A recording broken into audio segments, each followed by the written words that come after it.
Setelah peristiwa banjir besar di masa Nabi Nuh alaihi salam, hanya segelintir umat manusia yang tersisa, dan mereka mulai membangun kembali kehidupan dari awal. Kaum yang dikenal sebagai kaum Ad, keturunan Sam bin Nuh, hidup di suatu daerah yang subur dan makmur. Seiring waktu, mereka mulai berpaling dari ajaran tauhid dan menyembah berhala, menjadi kaum pertama yang melakukan penyembahan berhala setelah banjir besar. Kehidupan mereka penuh kemewahan dan kesombongan. Allah Subhanahu wa Ta'ala, demi kasih sayangnya kepada hambanya, mengutus Nabi Hud alaihi salam sebagai pembimbing dan pemberi peringatan bagi kaum Ad. Nabi Hud alaihi salam dengan penuh kesabaran menyeru mereka untuk kembali menyembah Allah semata, meninggalkan segala berhala yang telah mereka anggap sebagai Tuhan. Namun, bukannya menerima seruan itu, kaum Ad justru mengingkari dan mengejek Nabi Hud alaihissalam. Mereka menolak keras dengan berkata, "Hai Hud, kamu tidak mendatangkan kepada kami suatu bukti yang nyata, dan kami sekali-kali tidak akan meninggalkan sesembahan-sesembahan kami karena perkataanmu, dan kami sekali-kali tidak akan mempercayai kamu." Al-Quran Surah Hud ayat 53. Dalam ayat lain, Allah Subhanahu wa Ta'ala menceritakan bagaimana Nabi Hud menyampaikan pesannya, "Hai kaumku, sembahlah Allah, sekali-kali tidak ada Tuhan bagimu selain darinya. Maka mengapa kamu tidak bertakwa kepadanya?" Al-Quran Surah Al-A'raf ayat 65. Namun para pemuka kaum yang kafir menolak mentah-mentah dan menganggap Nabi Hud alaihissalam tidak waras, serta termasuk orang-orang yang berdusta. Al-Quran Surah Al-A'raf ayat 66. Perjuangan Nabi Hud alaihissalam menjadi saksi atas kesabaran seorang nabi dalam menghadapi kedurhakaan kaumnya dan menunjukkan bahwa kebenaran akan tetap disampaikan meski banyak yang menentangnya. Ad adalah nama bapa suatu suku yang hidup di Jazirah Arab, di suatu tempat bernama Al-Ahqaf yang terletak di utara Hadramaut antara Yaman dan Oman. Suku ini termasuk salah satu suku tertua setelah kaum Nabi Nuh alaihissalam dan terkenal dengan kekuatan jasmani berupa tubuh-tubuh yang besar dan kuat. Allah Subhanahu wa Ta'ala mengaruniakan kepada mereka tanah yang subur dengan sumber-sumber air yang mengalir dari segala penjuru yang memudahkan mereka bercocok tanam untuk kebutuhan makanan mereka. Mereka juga memperindah tempat tinggal dan kebun-kebun bunga yang sangat indah.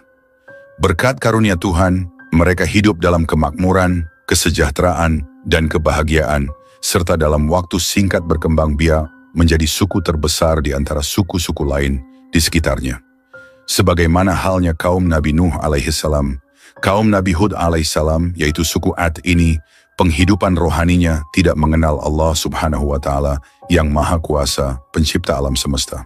Mereka membuat patung-patung yang diberi nama Syamud dan Al-Hattar yang disembah sebagai Tuhan mereka. Menurut kepercayaan mereka, kedua patung tersebut diyakini bisa memberi kebahagiaan, kebaikan, keuntungan, serta dapat menolak kejahatan, kerugian, dan segala musibah. Ajaran dan agama Nabi Idris dan Nabi Nuh alaihissalam sudah tidak lagi membekas dalam hati, jiwa, serta cara hidup mereka sehari-hari. Kenikmatan hidup yang mereka sedang tenggelam di dalamnya, berkat tanah yang subur dan menghasilkan yang melimpah ruah menurut anggapan mereka adalah karuniaan dan pemberian kedua berhala mereka yang mereka sembah. Karenanya mereka tidak putus-putus sujud kepada kedua berhala itu, mensyukurinya sambil memohon perlindungannya dari segala bahaya dan musibah berupa penyakit atau kekeringan.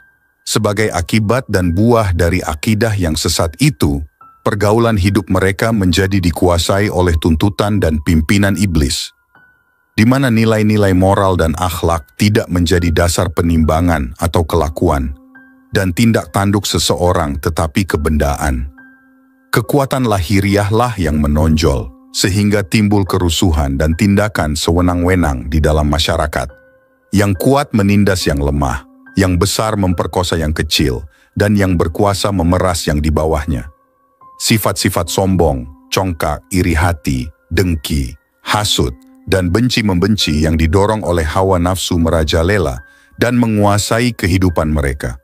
Seolah tidak ada sama sekali sifat-sifat belas kasihan, sayang menyayang, jujur, amanat, dan rendah hati. Demikianlah gambaran masyarakat suku Ad tatkala Allah Subhanahu wa Ta'ala mengutuskan Nabi Hud sebagai nabi dan rasul kepada mereka.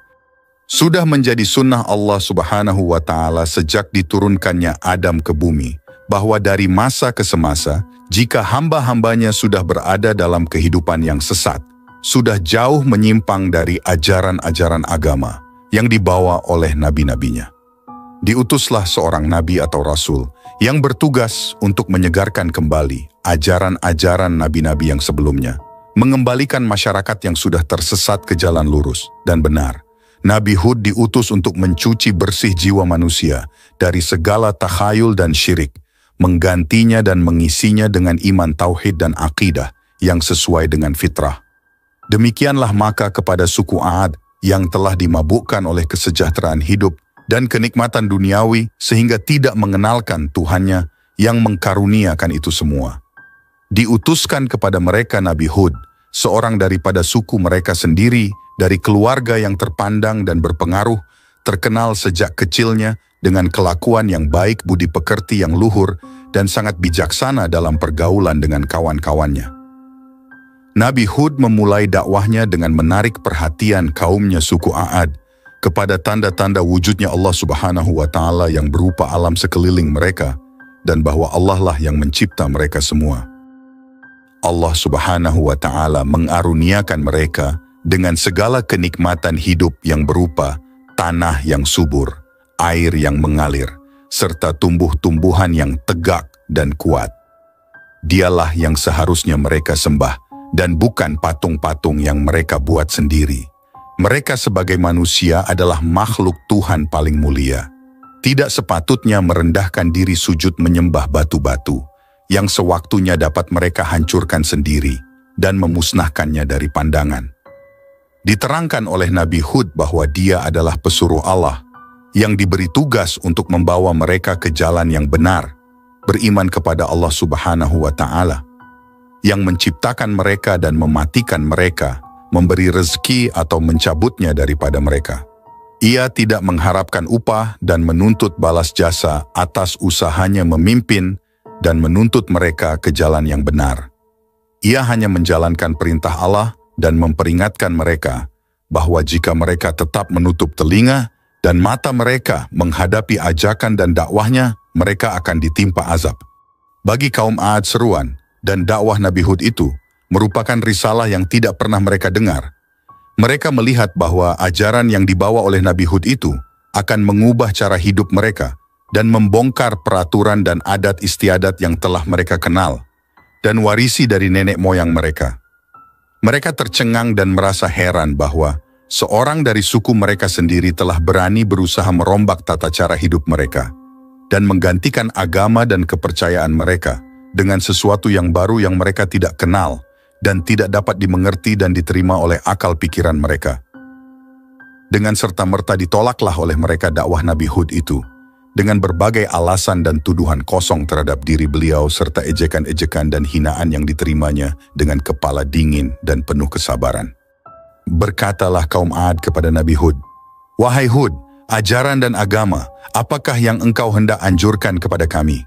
Engkau ingin agar kami meninggalkan persembahan kami kepada Tuhan-Tuhan kami yang berkuasa ini dan menyembah Tuhan-Mu, yang tidak dapat kami jangkau dengan panca indera kami, dan Tuhan yang menurut kata kamu tidak bersekutu. Cara persembahan yang kami lakukan ini ialah yang telah kami warisi dari nenek moyang kami, dan tidak sesekali kami tidak akan meninggalkannya. Bahkan sebaliknya, engkaulah yang seharusnya kembali kepada aturan nenek moyangmu. Dan jangan mencederai kepercayaan dan agama mereka dengan membawa suatu agama baru yang tidak kenal oleh mereka dan tentu tidak akan direstuinya." Jawab Nabi Hud, "Wahai kaumku, sesungguhnya Tuhan yang aku serukan ini kepada kamu untuk menyembahnya walaupun kamu tidak dapat menjangkaunya dengan panca inderamu, namun kamu dapat melihat dan merasakan wujudnya dalam diri kamu sendiri, sebagai ciptaannya dan dalam alam semesta yang mengelilingimu. Beberapa langit dengan matahari bulan dan bintang-bintangnya, bumi dengan gunung-gunungnya, sungai tumbuh-tumbuhan dan binatang-binatangnya, yang semuanya dapat bermanfaat bagi kaum manusia. Dan kamu dapat menikmati kehidupan yang sejahtera dan bahagia. Tuhan itulah yang harus kamu sembah dan menundukkan kepala kamu kepadanya. Tuhan yang Maha Esa tiada bersekutu, tidak beranak, dan diperanakan yang walaupun kamu tidak dapat menjangkaunya dengan panca inderamu. Dia dekat daripada kamu, mengetahui segala gerak-gerik dan tingkah lakumu, mengetahui isi hatimu, denyut jantungmu, dan jalan pikiranmu. Tuhan itulah yang harus disembah oleh manusia dengan kepercayaan yang penuh kepada keesaannya dan kekuasaannya, dan bukan patung-patung yang kamu buat dengan pahat dan ukir dengan tangan kamu sendiri. Kemudian kamu sembah sebagai Tuhan, padahal ia suatu benda yang pasif, tidak dapat berbuat sesuatu yang menguntungkan atau merugikan kamu.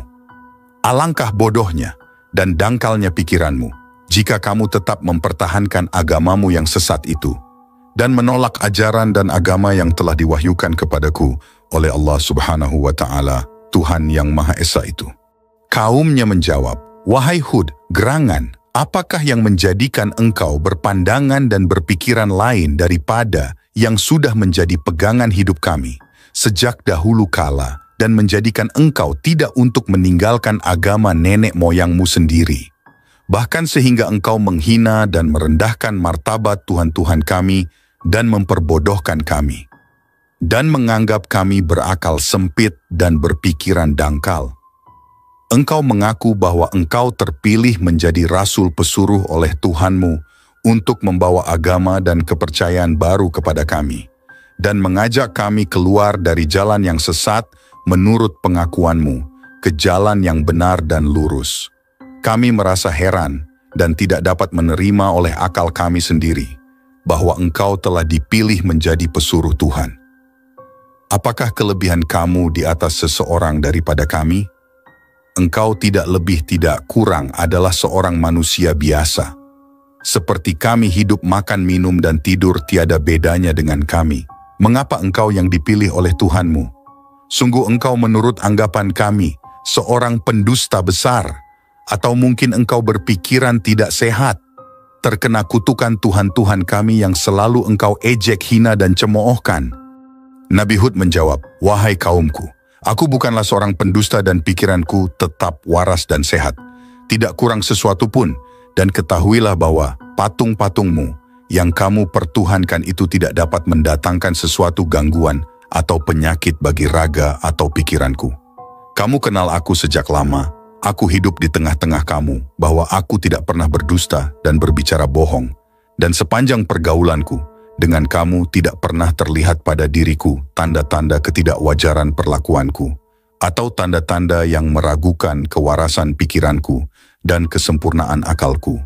Aku adalah benar pesuruh Allah Subhanahu wa Ta'ala yang diberi amanat untuk menyampaikan wahyunya kepada hamba-hambanya yang sudah tersesat kemasukan pengaruh ajaran iblis dan sudah jauh menyimpang dari jalan yang benar yang diajarkan oleh nabi-nabi yang terdahulu, karena Allah Subhanahu wa Ta'ala tidak akan membiarkan hamba-hambanya terlalu lama terlantar dalam kesesatan dan hidup dalam kegelapan tanpa diutuskan seorang rasul yang menuntun mereka ke jalan yang benar dan penghidupan yang diridainya.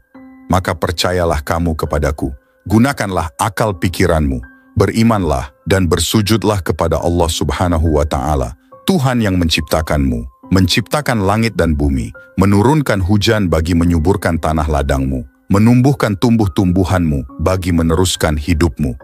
Sembahlah kepadanya dan mohonlah ampun atas segala perbuatan salah dan tindakan sesatmu, agar dia menambah rezekimu dan kemakmuran hidupmu, dan terhindarlah kamu dari azab dunia sebagaimana yang telah dialami oleh kaum Nuh, dan kelak azab di akhirat. Ketahuilah bahwa kamu akan dibangkitkan kembali kelak dari kubur kamu, dan dimintai pertanggungjawab atas segala perbuatan kamu di dunia ini, dan diberi ganjaran sesuai dengan amalanmu. Yang baik dan soleh mendapat ganjaran baik, dan yang hina dan buruk akan diganjarkan dengan api neraka. Aku hanya menyampaikannya risalah Allah Subhanahu wa Ta'ala kepada kamu, dan dengan ini telah memperingati kamu akan akibat yang akan menimpa kepada dirimu jika kamu tetap mengingkari kebenaran dakwahku.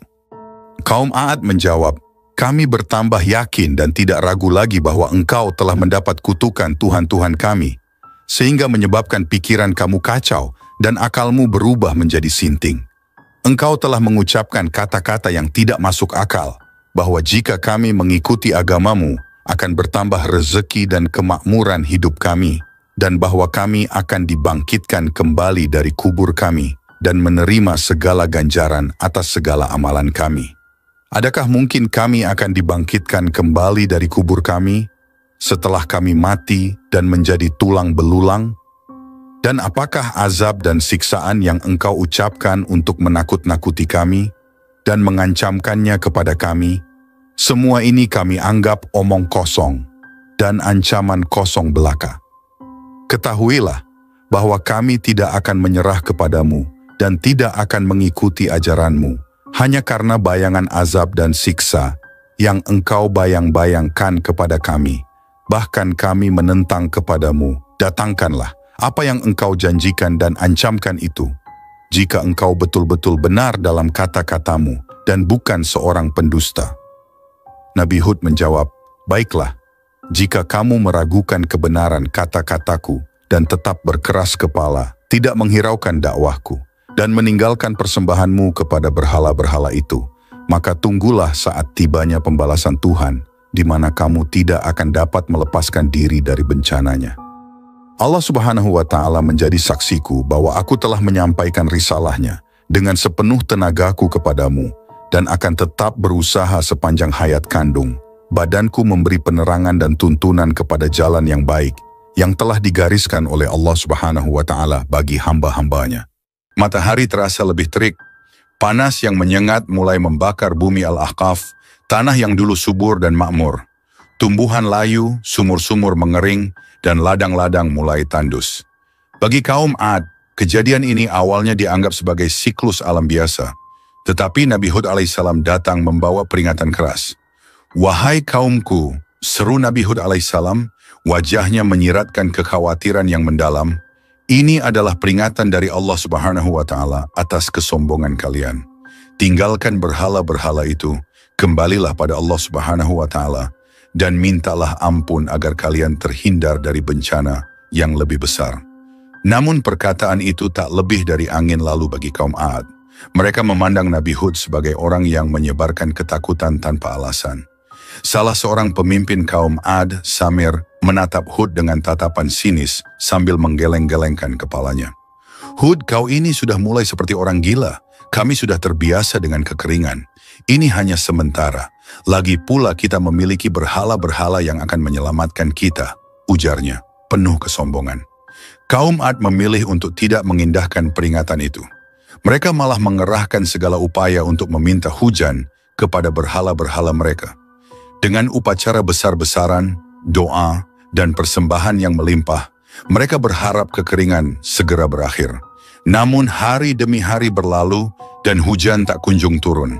Kekeringan semakin parah, ladang-ladang yang mereka banggakan mulai berubah menjadi debu, dan anak-anak mereka mulai kelaparan. Di sudut lain, Nabi Hud masih berdiri kokoh di hadapan mereka, mengajak, memohon, dan mengingatkan bahwa hanya Allah Subhanahu wa Ta'ala yang bisa menghentikan bencana ini. Namun bahkan dalam keadaan genting itu, kesombongan kaum 'Ad tak kunjung luluh. Suatu pagi setelah berbulan-bulan mereka berdoa pada berhala-berhala yang mereka puja, sebuah pemandangan muncul di langit. Gumpalan awan gelap mulai membayang di atas mereka. Keceriaan merebak di kalangan kaum 'Ad. Senyum mengembang di wajah-wajah yang sebelumnya penuh kerut kekhawatiran. Akhirnya, hujan akan datang. Teriak mereka bersorak, seolah kemenangan sudah di tangan mereka. Namun Nabi Hud alaihissalam segera menyela. Jangan bergembira, wahai kaumku, katanya dengan nada suara yang dalam. Itu bukanlah hujan yang kalian harapkan. Itu adalah awan murka dari Allah Subhanahu wa Ta'ala yang akan menghancurkan kalian karena kesombongan dan kekafiran kalian. Beberapa orang mulai terdiam, ragu dengan apa yang mereka lihat. Namun sebagian besar tetap berkeras. Kau hanya menakut-nakuti kami, Nabi Hud, teriak Samir dengan suara lantang, disambut gelak tawa para pengikutnya. Kau tak lebih dari seorang pembawa kabar buruk yang gagal mewujudkan apapun." Tidak lama setelah itu, angin dingin mulai bertiup dari arah awan hitam tersebut. Semakin lama, angin itu semakin kencang, menderu, menciptakan suara-suara aneh yang membuat bulu kuduk berdiri. Kaum Ad mulai terdiam, senyum-senyum kemenangan mereka hilang, berganti dengan raut ketakutan yang menyelubungi wajah mereka. Kemudian angin topan dahsyat mulai menghantam. Rumah-rumah yang mereka bangun dengan kokoh roboh seketika, bangunan yang berdiri megah porak-poranda, binatang ternak terlempar tinggi ke udara, dan semua yang ada di sekitarnya tertelan angin. Kaum Ad berlarian dengan panik, berteriak memanggil nama-nama orang yang mereka sayangi yang terseret angin. Di tengah kekacauan itu, Samir terduduk di antara puing-puing bangunan yang telah rata dengan tanah. Pandangannya nanar, tubuhnya terguncang hebat oleh hembusan angin yang terus-menerus datang. Di dalam hatinya, dia tahu apa yang dikatakan Nabi Hud alaihissalam adalah benar. Ketakutannya yang terdalam mulai menjelma menjadi penyesalan yang menyakitkan. "Oh, andai aku mau mendengarkan Nabi Hud," bisiknya, menggigit bibirnya sendiri dalam-dalam. "Ya Allah Subhanahu wa Ta'ala, ampuni aku, ampuni kami tak tahu." Namun suara angin yang terus menggema menelan doanya. Dia berusaha berdiri, menguatkan dirinya untuk mencari keluarganya, tetapi setiap langkahnya terasa sia-sia. Kakinya seakan terhenti saat melihat seorang ibu yang berteriak putus asa, memanggil nama anaknya yang entah sudah terseret kemana. Tubuh-tubuh terhempas, suara tangisan terdengar di mana-mana, dan di tengah semuanya hanya ada ratapan dan ketakutan yang menggema. Sementara itu, Nabi Hud alaihissalam berdiri di kejauhan, menyaksikan peristiwa yang telah Allah Subhanahu wa Ta'ala janjikan. Bersama para pengikutnya yang beriman, mereka menyaksikan pemandangan yang memilukan itu. Wajah Nabi Hud alaihissalam menyiratkan kesedihan yang dalam, tetapi ia tahu bahwa kaum yang ia sayangi ini telah menolak kebenaran. 8 hari 7 malam berlalu. Angin topan itu akhirnya berhenti, menyisakan Al-Ahqaf sebagai gurun yang sunyi dan penuh kehancuran. Tak ada satu pun yang tersisa dari kaum Ad, selain puing-puing dan jejak-jejak yang menjadi saksi bisu atas kebinasaan mereka. Nabi Hud alaihissalam berjalan perlahan di tengah kesunyian Al-Ahqaf, melihat bekas-bekas kehancuran kaum yang dahulu menolak kebenaran. "Betapa besarnya kesombongan kalian, kaumku," katanya lirih. "Inilah hasil dari kesombongan dan kedustaan yang kalian pelihara. Allah telah memberi peringatan, tetapi kalian menutup mata, mengeraskan hati, dan menjauhi petunjuk." Nabi Hud alaihissalam kemudian meninggalkan Al-Ahqaf, menuju ke Hadramaut bersama para pengikutnya yang setia. Meski ia tak lagi bersama kaumnya, hatinya membawa kenangan yang pahit akan mereka. Hingga akhir hidupnya, ia mendoakan agar kisah ini menjadi pelajaran bagi umat yang akan datang.